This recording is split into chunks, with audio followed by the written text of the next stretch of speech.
All right, so we have Eileen here. She's going to talk a little bit about Dorothy. We did an interview with her earlier.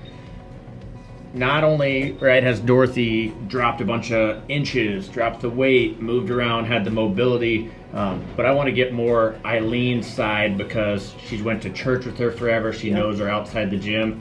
So Eileen, you open mic, you just kind of tell me what you've seen from her, that like just the biggest changes over the last couple years. Sure.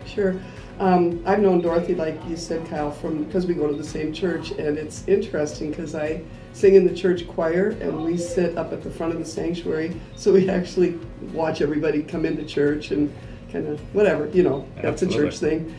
And it just seemed to me like Dorothy was not moving around very well at all. Even walking into the church seemed to take some effort on her part. So then all of a sudden one day she shows up at the gym, and I'm thinking, man, of all the people, the least likely person I would expect to join a gym was Dorothy. But I was really excited for her and proud of her and everything. And early on, she worked with a couple of trainers who have moved on, who are no longer here. And I just remember everything that she did from a seated position. So, whatever she could do with her trainer, sitting down is pretty much what she did.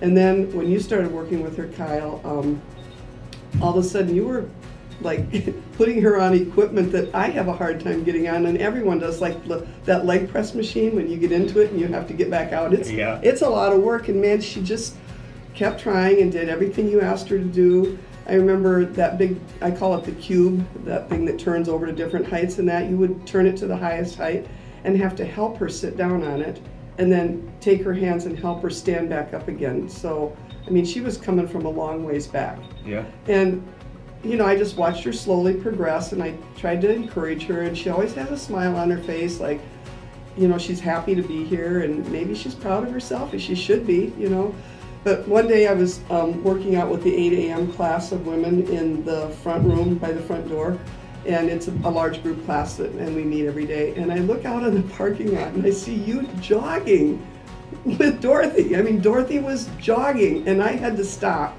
and go over to the window and just watch because I was so impressed. So I guess the biggest change I've seen in her, other than maybe some much needed confidence in herself and pride in herself and proud of what she's doing, but her mobility has improved so much since she started here, and I don't see that she has any intention of ever leaving here. No, hopefully she's not stopping. And I just think, you look at the quality of life from where she started to where she's at now. Exactly. She's got a dog. She goes on daily walks. Like, I mean, that's well, didn't awesome. you tell me she walks home from the gym sometimes? Yep. So I know where she lives. That's like an hour or a mile and a half from here, and there's at least one hill. Yeah. So. This summer, she every Monday and Friday she walked from the gym all the way home after our workout. So yes. I don't do that.